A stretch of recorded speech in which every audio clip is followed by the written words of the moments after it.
Enkosi ngokuhlala nathi kanti ngoku singena kwi-hero yethu yokugqibela. Nazi eziphala phambili.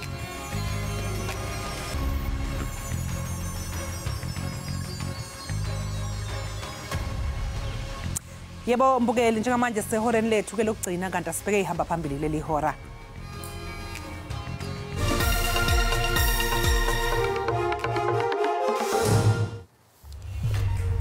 Sergeant Moses Mabasa uzawuqhubeka nokunika ubungqina kwityala lokubulawa kukaSenzo Meyiwa kwinkundla ephakamileyo ePitoli namhlanje. Sikhombisa ukudamba isimo eRivali enyakatho yeGoli lapho kuqubuke khona uthuthuva phakathi kwezakhamuzi nabamba ezimayini ngokungemthetho kuleya ndawo.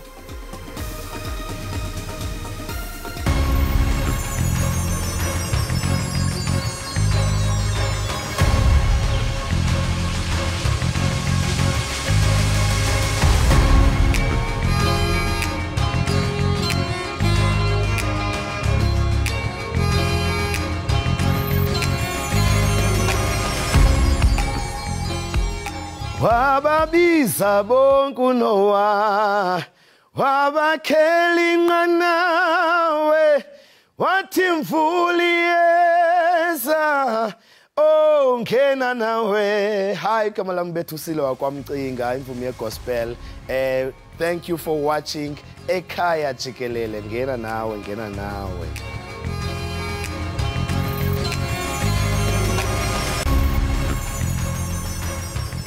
Ngatsho kuwe Thole sihlabele mkamambukeli liza kuqhuba ityala lokubulala uSenzo Meyiwa kwinkundla ephakamileyo ePitoli namhlanje. Umabasa unqinile izolo kuba ifoto ezibonisa imfumba yemali kunye nezixhobo zodidi oluphezulu sifunyenwe kwisixhobo esathinjwa komnye wamadoda amahlanu atyholwa ngokubulala uSenzo Meyiwa ngonyaka ka-2014. uSergeant Mabasa linqina likarhulumente lesihlanu kunye nomhlalutyi wemfonomfono wesibini uquka ubungqina elandela uColonel Lambertus Steyn. uColonel Steyn ke unqinile ukuba umtyholwa wesihlanu uFisokuhle Ntuli uye wanxibelelana gqebe nowayisisinqandamathe sikaMeyiwa utyheli Khumalo ngaphambi kokuba kubulawe uMeyiwa.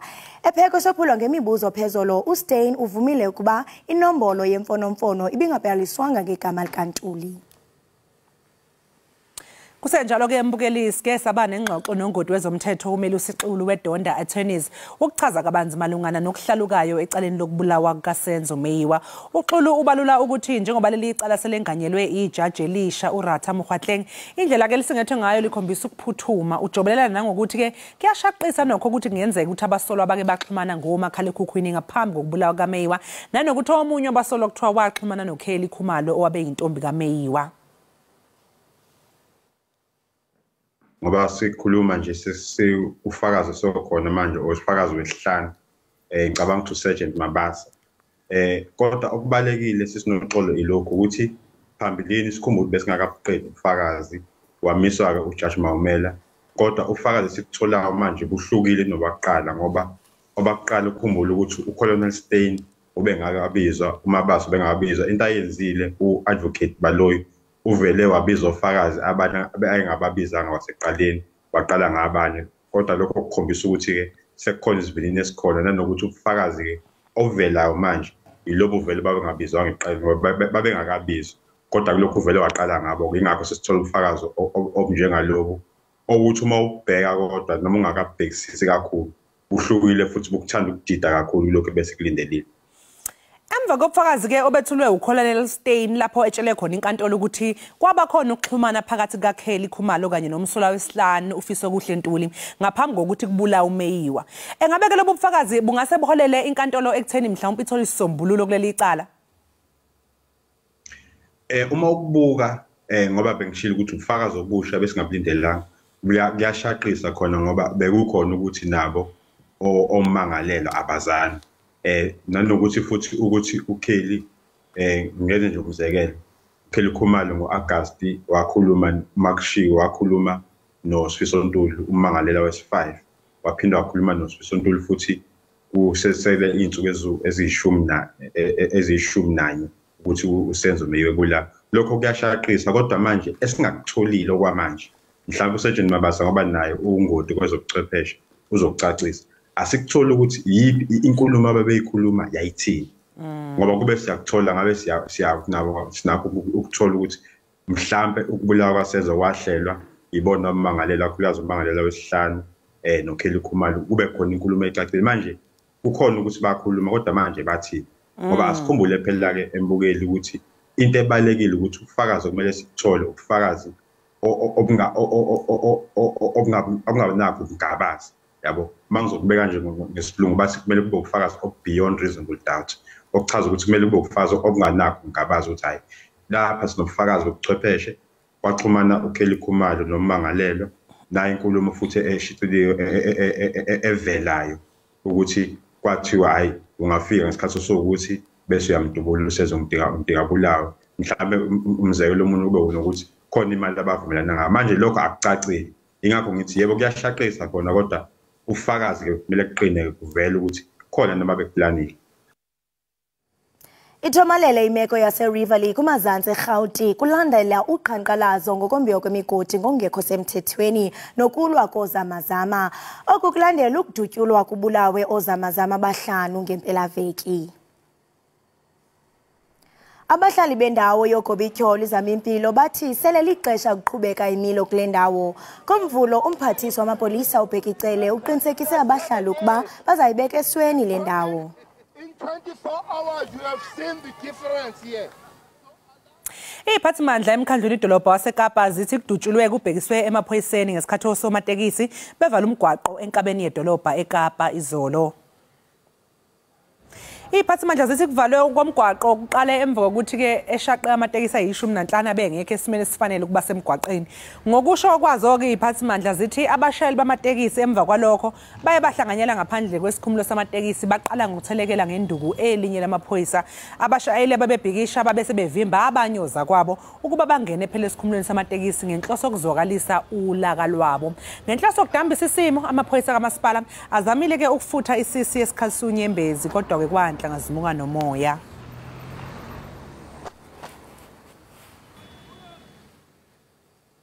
Ungqongqoshe wezobudlelwane namazwe omhlaba uDokotela uNaledi Pandor usenxuse ukuthi kube noguquko emkhandlwini zokuphepha enhlanganweni yezizwe. uDokotela uPandor usingethe uzakwabo waseJapan Yoshimasa Hayashi ePitoli.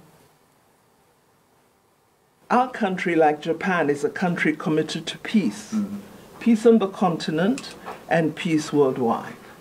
And we would like to continue our efforts to seek peace with regard to the Russia-Ukraine conflict.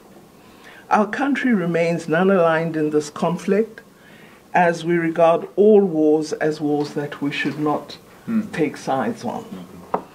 We are also working hard to persuade the Russian side to address the Black Sea grain deal and interacting with all the relevant parties to see whether we could find a solution to ensure an opening of the Black Sea Grain Initiative.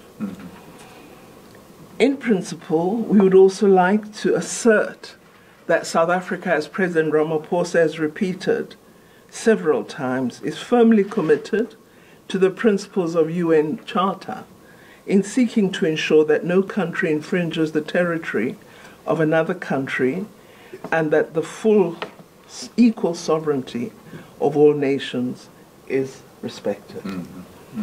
We feel to some degree that the UN Security Council has failed us in terms of this particular set of principles. It is one of the reasons that continues to persuade us that we must advocate strongly for the reform of the UN Security Council to ensure that it is fit for purpose and that it is able to respond to serious challenges of this nature. Kunyuke ngomyinge gxebe ka-14% ukuthengiswa kweenqwelo mafutha ngaphansi kwemeko zoqoqosho ezimaqongo. Inkcukacha zakutshanje the National Association of Automobile Machine Manufacturers zibonakalisa ukuba zingamalunga nama-47 iinqwelo mafutha ezithe zathengiswa ngoJuni xa kuthelekiswa nezingama-41 ebezithengiswe ngeli xesha linye ngonyaka ophelileyo.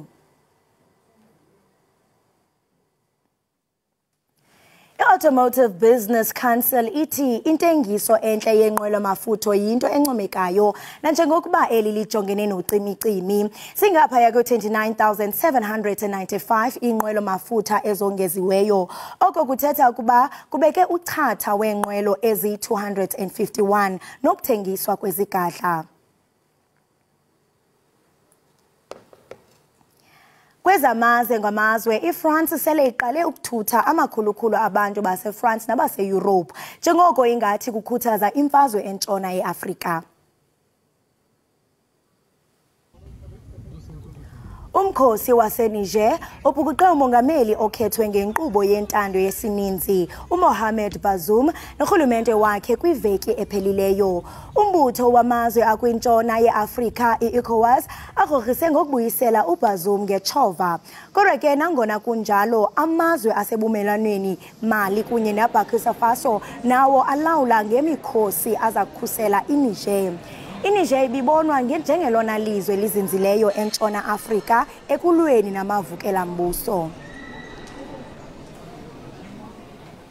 Owabe engumengameli waseMelika uDonald Trump uthweswe amacala okuzama uguqula umphumela wokhetho lobumengameli kuleli yazwe.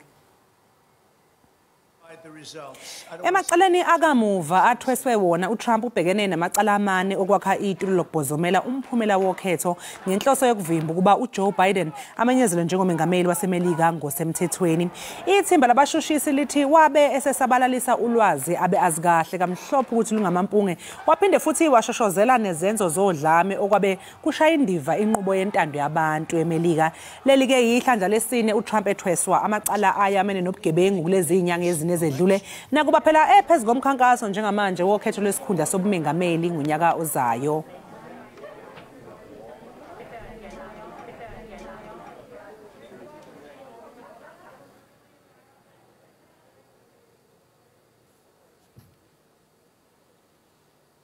Ake mbukeli njengamanje sizothi nje kequ eyitolo kanti hayi ibanyana impela sithelekile enkundleni yayilolonga iyehli yenyuka iyajima ukuze phela kufika isikhathi sokudlala ke isihamba kahle nampa siyababona bayacula hayi ave bethanda ukucula ke intokazi lezi lapha eNingizimu Afrika zipractice ngengoma.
Sisamukele mbukeli Ekhaya Jikelele sekufika leso sikhathi sokuthi sikwethulele indaba ehamba phambili zimnandi indaba njengoba wazi siyazi futhi ukuthi uyayifuna lezi indaba uzibheke ngamehlo abovu Kholosa athini ngama Twitter trends namhlanje siyafumanisa wena mbukeli pha ekhaya into yokubana echocha phambili #zamazama uyaqonda ukhumbule kaloko mbukeli into yokubana imeko yapha eRiver Liqebe imaqongo kakhulu kuba kaloku kuye kwarhaneleka into yokubana kukhona abantu abangozamazama abarhanelekayo nabatheke badutyulwa babulala abahlanu kodwa ke ngoku kuyabonakala mbukeli into yokubana imeko noko ithe yathomalala kulandela kaloku uqhanda uqhankqalazo ngokombiwa kwemigodi ngongekho semthethweni nokulwa kozamazama. Uyawuqonda ukhumbule kaloku umbukeli into yokubana phezolo abahlali bapha eRiverlea baye babamba uqhankqalazo ngelithi ke babemelela amapolisa norhulumente into yokubana bangenelela kwesi simo. Abahlali ke balendawo yogobityholo izama impilo mbukeli wam bathi sele ixesha lilide kuqhubeka lo mlo. Ngomvulo ke umphathiswa wena mamtshali uBhekicele uye wabaqinisekisa abahlali ukuba bazayibeka le meko esweni bayichophele ezithendeni. Kodwa ke nabahlali bayatsho into yokubana hey siyakubona Bhekicele kodwa thina sisakhala asonelisekanga ngendlela enenza nayo. Kanti ke nabantu ke wena nokusi bayethe baphefumula pha kumakhasi uX.com. Akasibona nangiya The Truth Panther uthi yena in the period from March 23 to April 1 1,199 illegal miners amazamazama were arrested, including 100 South Africans, 124 Zimbabweans, 232 Basotho and 79 Mozambicans. Hayibo, uyabona ke makholo ukuthi lento abantu abaningi abayicabangayo ukuthi amazamazama abantu baleli Lesotho nje kuphela. Mangabe sibuka lezi ayinamba The Truth Panther singamethemba usibiza ngo-The Truth. Yeah. Okusho ukuthi nje lolu daba nje lwamazamazama udaba oluthe chithisaka oluyinkinga nje eindaweni eziningi. Asidlulele phambili sibone ukuthi uthini omnye umbukeli mayelana namazamazama. Beast of News, yes. Beast of News uthi former MMC for Public Safety in Johannesburg David Tembe says it would take the army, police, security companies and community members to declare war against zamazama to get rid of them. Do you agree with him? Okushuthi ushola ukuthi amaphoyisa odwa ngeke akwazi kufuneka amaphoyisa kufuneka izinkampani ezimele zama security kufuneka amasosha kufuneka umphakathi ukuze lesi sihlava nalenkinga eyamazamazama ukuthi iqede ishabalale nya yilento ibingqinwa kaloku kulamuntu besinayo engalamini esithi into okubana lo ongumhlali ebethethela abahlathi esixelela ngemeko yilento ayitho into bana bona bafuna amasosha. Usolomzi Thanda Ubuntu uyathi into yokubana trucks get banned, soldiers get deployed, people loot malls, military gets deployed. Heavily armed zamazamas wreak havoc in communities, no military in sight. Zamazamas are a law unto themselves. Who is making the millions, if not billions, from all their operations? Uvela nenye ke ngoku uSolomon into okubana lento ingaske kanti kukhona ogobityholo abathi kanti kunezinto abasifundethe epokothweni ngenxa yesisimo. Hayi ziningi inkinga bakwethu esibhekene nazo siyiningizimu Afrika. Hayi ke masiqhubekela phambili khona no #SenzoMeyiwa trial vele use undaba mlonyeni ke lolo daba lolo namanje udaba oluthinta uqula kwecala okubulawa kwalwayo nozinto ebafana neOrlando Pirates uSenzoMeyiwa uke wabake sematheni omunye wamaphoyisa abethula ubufakazi ngezinto ezitholakala kuma cellphones ethi Khumalo waba nokuxhumana nabanye abasolwa. Izolo mbukeli phela bekufakaza kusayitsheni Mabasa Kholosa abathuleke abantu baqhubeka nokuyiqeketha bebeka imbono yabo ke ngalolu daba kazi yozala Nkomoni. Ake sibone ama tweets mayelana nalolu daba. Khumalo has been removed from the lineup for an upcoming tribute to Women Festival. This decision was made due to ongoing developments in the SenzoMeyiwa case. Kusho uMDN News. Ngibonile nale ABC trend ake le. Wemandla khamba nibonile into yokubana jonga mabamsuse kwi-lineup kuba besele bhukhiwe kakade kulomsitho wamanina babona into bana hey bathe batsho ke bathi bekhuphe kwi-page yabo besithi hayi masiyeke umthetho adlala indima yawo. You are sawubuya ngawe mhlambe xa sibona izinto ukuthi noko ngoku zime ngesimo bamkhulu. Yabona sekuthanda ukuba umqansa kakhulu impela ke ku UK uma ngabe phela manje lento eqaleni bekusasengcono nje abantu bebekhuluma kodwa beqhubeka nempilo yakhe ekwazi ukuyiphilisa. Manje mase kuzofika lapho manje usuphuthwa iqathe emlonyeni ingane nezingane umele uzondle yabona sekuzoba inkinga impela. Kodwa nje khawube nomfanekiso xa izawumenywa kwi-event especially ngokuqhubeka le case abantu mhlambe bazawuthini mhlambe bangamjula ngezinto ngiqinisekile nayo into okubana ngoku akasakhuselekanga naxa ihamba abantu umbuzo umile into okubana usenzo uphi. Isasekhona enye tweet mayelana ngodaba luka #SenzoMeyiwa nangu misbelieve lapha uthi cross examination is not a joke guys. Now the guy is suddenly not sure anymore. So much of a change from what we heard on Friday. #SenzoMeyiwa try. Yinto ade ngicabanga nami leyo le show misbelieve. Ukuthi uyakhumbula ngesikhathi uLambetha Steyn ekhipha indaba zokuthi uKelly waxhumana nomsola wesihlanu ikhona ama records aphumile. Yayi wonke umuntu oyesethi la zamkhalela uKelly Khumalo. Hayibo mase kumuyiwa hayi uadvocate Msholo lesethi cross examination kwavele kwashintsha yonke into okukhombisa ngokusobala ukuthi yabona ecalene njengalezi lisangaya noma ngayiphi icala noma ngayiphi indlela okwethi nje ukuthi sihlale sibone umthetho ke ubamba iqhaza wenza lokho kuba no Steyn wena mamtshali uColonel Steyn uye wangqina ukuba umthola wesihlanu ufisa okuhle Ntuli uye wanxibelelana nowayesesinqanda mathe sika Kelly Khumalo kodwa futhi mayesembuza uadvocate ukuthi unesiqiniseko sokule number le iregister le number andle ufisa okuhle asikho lesi andithi ukuthi wayibonakali kwale number ba iregistered so uyabona nje ukuthi kusase kuningi it's a lot siyobona engqinibe iyogcina izale enkomoni ihashtag ke yokugcina yethu ithi #SadioMani lobo ke wena kholosa kwezemidlalo udaba ke olundaba mlonyeni umdlali ke waseSenegal uSadioMani lo mdlali phela ke waba undaba mlonyeni ngesikhathi esuka kuLiverpool okungenye amaqembu amakhulu ke kwelamangisi umane wasuka kuLiverpool wabhekisa amabombo eGermany yodlalela elinye lamaqembu amakhulu eGermany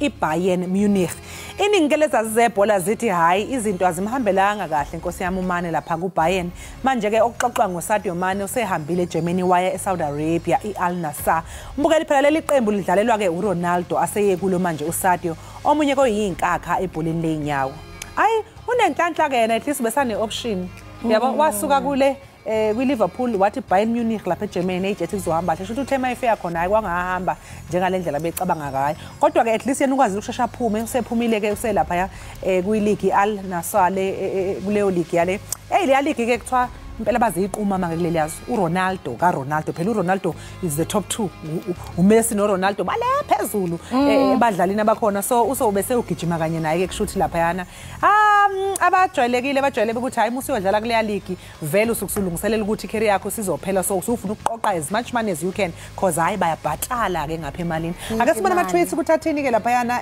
uAfrica Fact Zone uthini ke makholi uthi SadioMani will earn £661,000 weekly and 34.37 million yearly tax free etnal yabona tata ngisho sangiqamba manga imali ikhiwa ngamabhakede lapha iyabutho he will receive £8.6 million in bonuses based on his number of appearances. This makes him the highest paid African player and one of the world's highest paid players. Wow. Imali engaka uthi bakwazi nokuyibala kodwa makholi laba bantu yikho benama accountant umuntu akazazi ukuthi unamalini. Uyiseyithi hayi thatha up uzawubona uba uthini wow. Usuyatshela accountant ukuthi you are worth izinto onazo zile mali nawe awazi. Iyangena nje iyangena ake sibone ke tweet yesibili Disky Times uthi what SadioMani earns at Al Nassr in rands hawu Jehova msana ukusiqulekisa angisafuna ukuyifunda ke mina khona hayi ngene ngaboni ke ngoku 780 million per year 780 million ngonyaka 65 million per month 15 million per week 2.1 per day hayi umbonile per second no per day no ngicela sike sibheke nje ukuthi per day 2.1 million per day Kholos every day uvuka nje uyemsebenzini wena ubuya no 2.1 million per second sana wena uyazibuza ukuthi wena isecond nesecond akukubi uJehova bathanda bonke abantu bakhe nami ngelinye ilanga chuncembeke isasekhona enye tweet director the instigator uthini ku-instigator makhola usakwazi ukufunda amehlo kufuneka ufake izibuko sana uSadioMani is the only man allowed to go to Saudi Arabia for money he built he built a £455,000 hospital and £250,000 school in his village eBambali yabona so wakha isikole wakha isibhedlela ngeyimali ezinkulu lapha endaweni yakubo lapha phuma khona he gives 2,000 families £7 each monthly. He provided 4G internet for them. He's building a fuel station and post office. Uyabona ukuthi uNkulunkulu ubusisa isandla esiphayo. Ukuthi usenze izinto eziningi lapha elalini yakubo efukula imndeni ayikhokhela inyanga nenyanga. uNkulunkulu nje uyambusisa njengamanje ukuze naye aqhubeke abe yisibusise ebantwini bakubo. Nangiya Yambona usephethe ijezi lakhona ke laphayana Sadio Mane awucha siyambongela ke uSadio Mane mbukeli ke sicela ukugcizelela phela ukuthi ke lembono akuyona eye SABC noma izisebenzi zayo kodwa ke ngiyababukeli iSABC kanye nezisebenzi zayo ngeke babuzwa umbuzo noma babekwe ecala ngokuphawula obekutholakala kulama tweets esiqeda kwafunda njengamanje ke mbukela siqunga seyitolo sizobuya emva kwekhefu.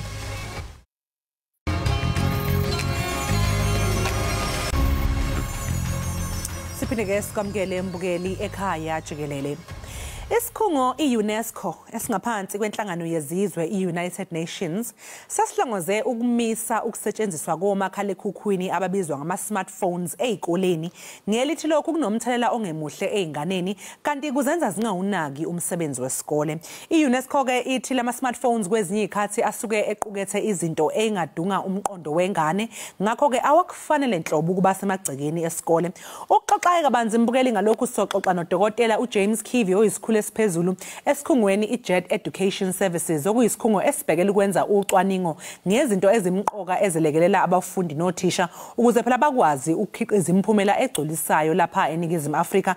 Umbukela sishoke ukuthi nakuba uhlelo lethu lisakaza ngolimi lesinguni kodwa ke lengxoxo elandelayo izokwenziwa ngesingisi ngoba lo muntu esixoxa naye ngumlungu omhlophe qwa akalwazi olwengabade. Dr. Kiv, good morning. Thank you so much for joining us this morning. You're most welcome. As Jet Education Services, how are you viewing the proposal by UNESCO that smartphones should be banned at schools worldwide?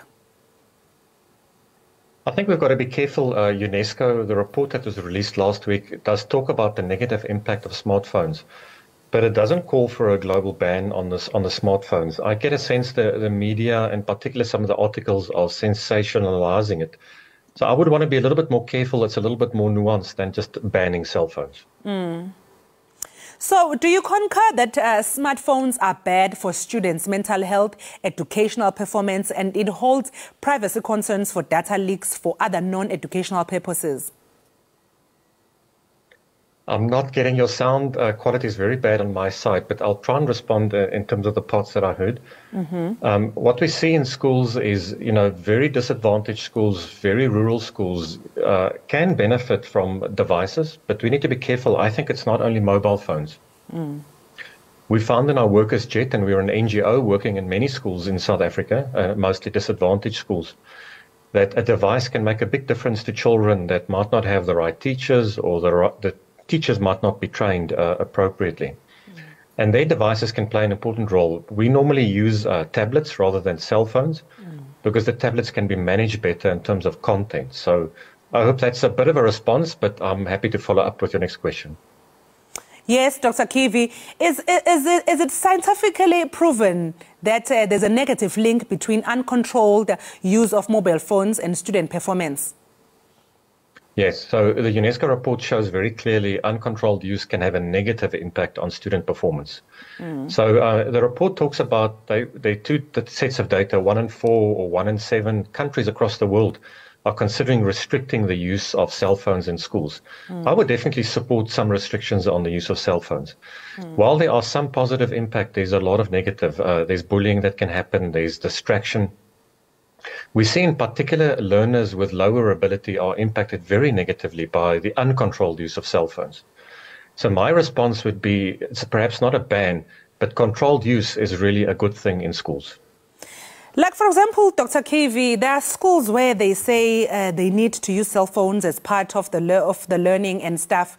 How, as a parent, if I don't agree with that, which leg? Do I have a leg to stand on to say, no, I don't want my child to use a cell phone at school. If you guys need to use the technology, rather use the tablets. And with the amount of money that in some schools that is being paid, they should be providing these tablets. Yeah, no, absolutely. As a parent, you have the full right not to expect your child's cell phone to be used in a school setting. I think that's quite a fair point. Many of our kids, of course, have devices, particularly in urban areas, rural less so. The issue here is it's perhaps not so much about using the child's personal device. It's the issue at the moment in the report is more about the use and the positive and the negative impact of the use.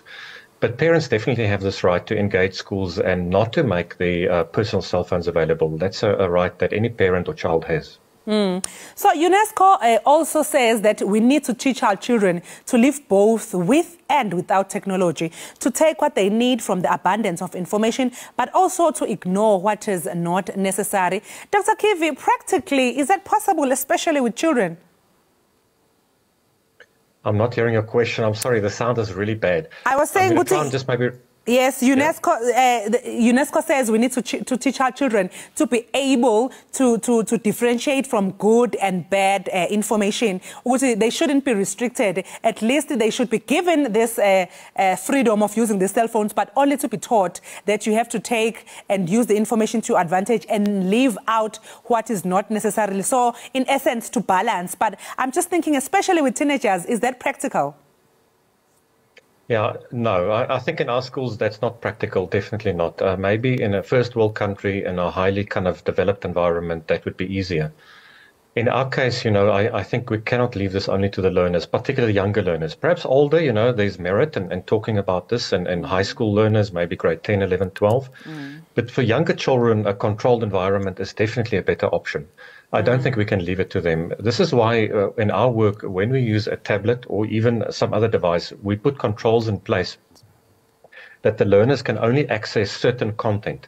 So when they work with the teacher or the instructor in the schools, even though they use the device, the content is controlled.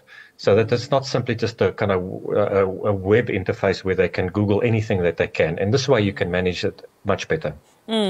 Because also UNESCO says that the study found that it can take students up to 20 minutes to refocus on what they were learning once they are distracted. How accurate is this study?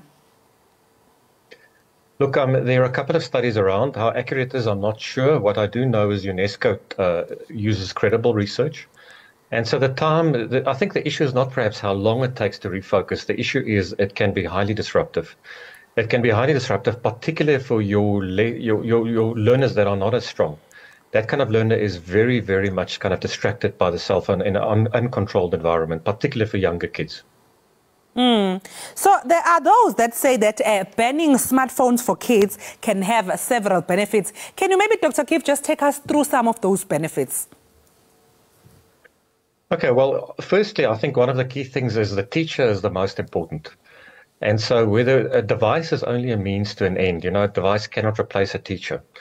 And so not having a cell phone or having a cell phone in a controlled environment means the focus remains on the teacher. Now, in a country like South Africa, we've got variation around teachers. We've got many, many good teachers, but we also have teachers that are not well trained. So I would argue that controlled use of cell phones, and I'm not arguing for ban, but controlled use of cell phones allows the teacher to take ownership of what happens in the classroom. And that disruption and the negative stuff we just spoken about, can be controlled in a better way. But a good teacher would be able to use those devices at the right time and the right way, and in a controlled way that the kids can be benefited.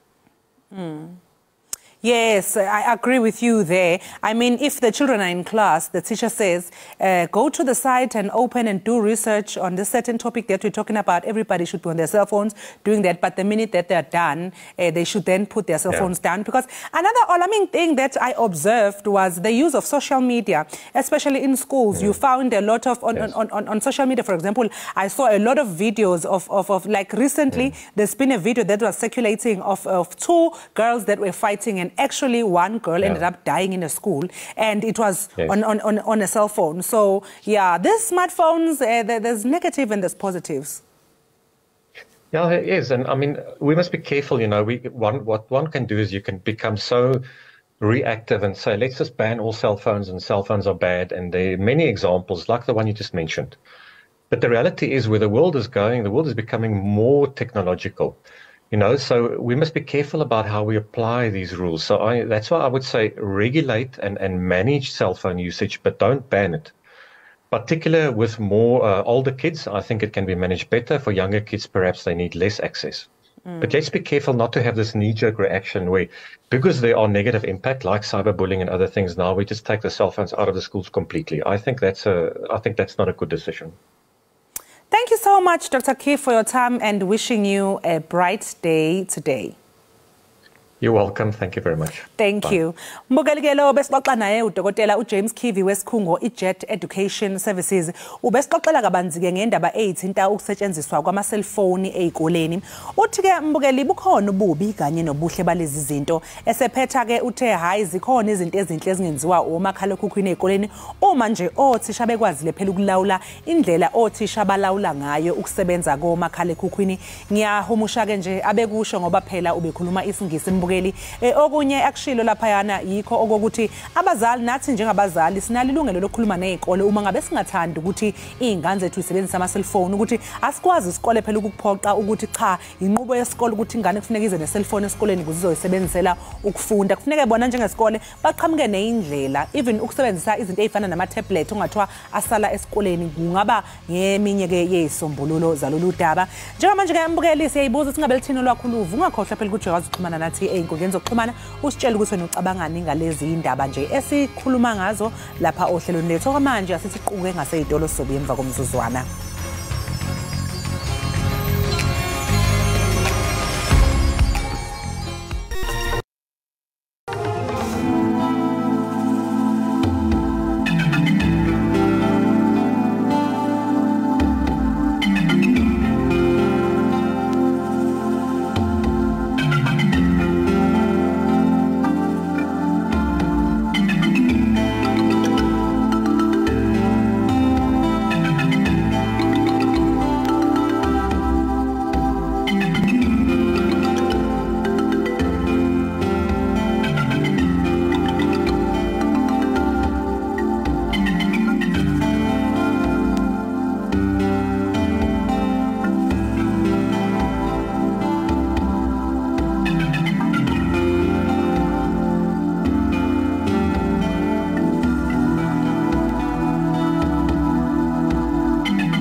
Ikamva lebanyana kwitumente yendebe yehlabathi lisezandleni zayo kodwa eliqela lesizwe lizenzele ngokwalo umthwalo.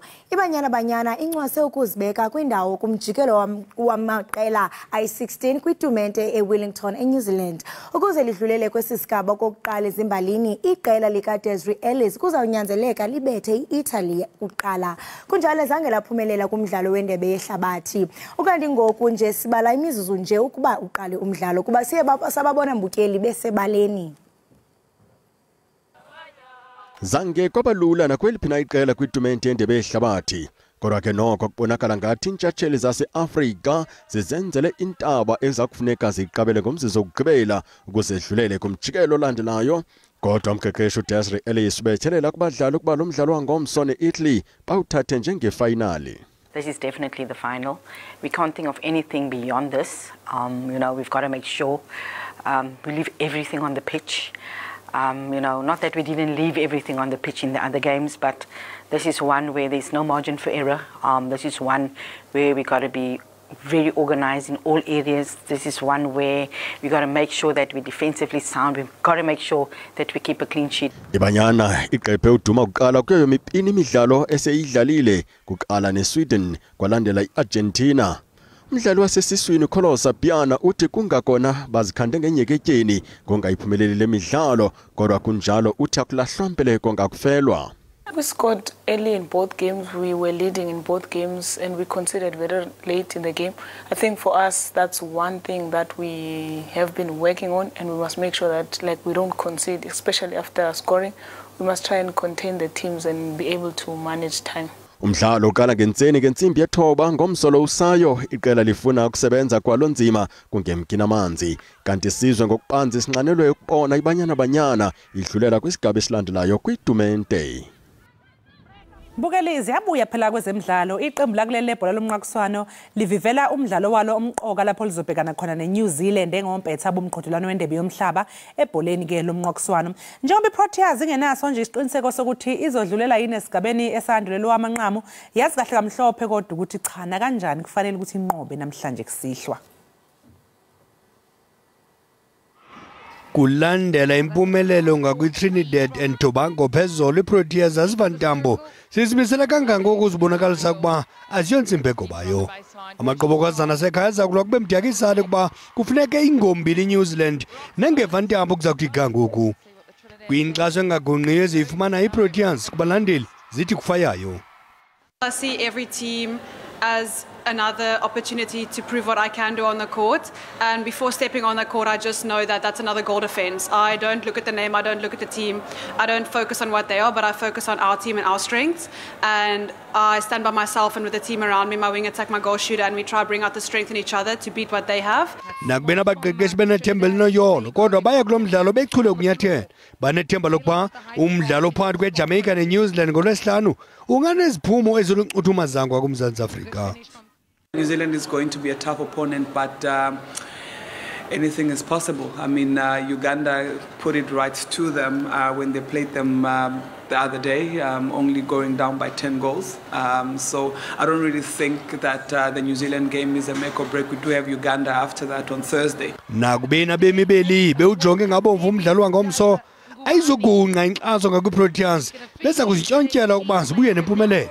iProteas ziyaqonda ukubaluleka komdlalo wangomso kwaye zizimisele kangangoko.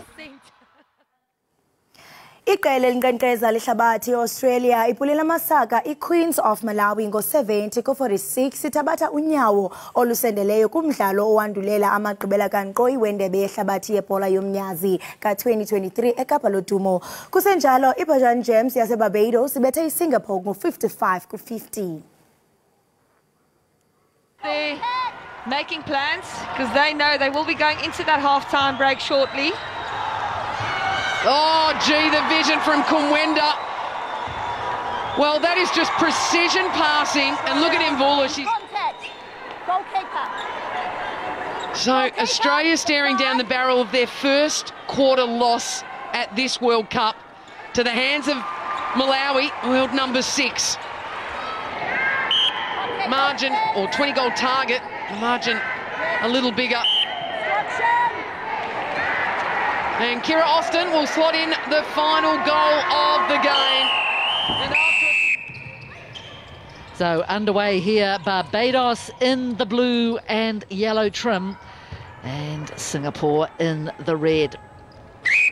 And that's a fast start for Barbados. Contact goal defense penalty. Just look at that movement, Jenny. If it's not there, you can expect someone to come for the ball.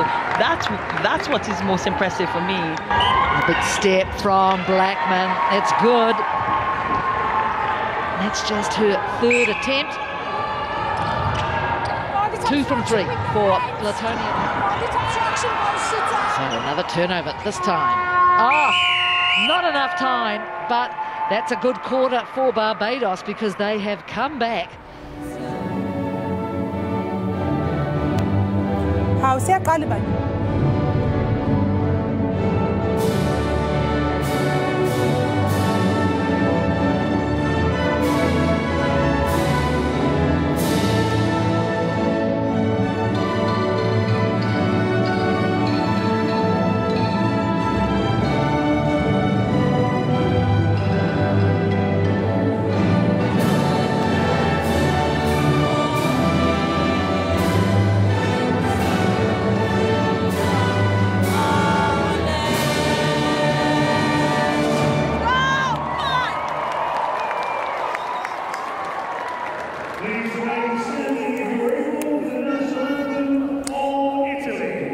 Madoda.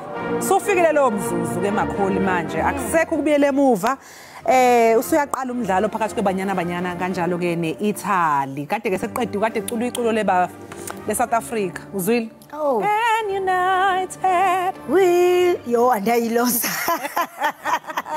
Nali ke iqembu lase-Italy ibo laba bazobe bebhekene noGatlane bebhekene kuthiwa inhlamvu zamehla impela. Akusekho ukubiyela emva manje babukeli sonke nje siyiningizimu Afrika Nkosi yami siyafisa ukuthi lezi zintokazi engathi ngaphumelela namhlanje. Sekuculwa iNational Anthem ye-Italy ke njengamanje. Amahlatha aphelile kodwa maqiyazana nize isifuba sithi ga nithi xa ningena apha ebaleni niqiniseke nazi into okubana singumzantsi Afrika sinijongile kwaye sininqwenelela konke obuhle siyasayenza lento engaphambili sisenokuyenza namhlanje.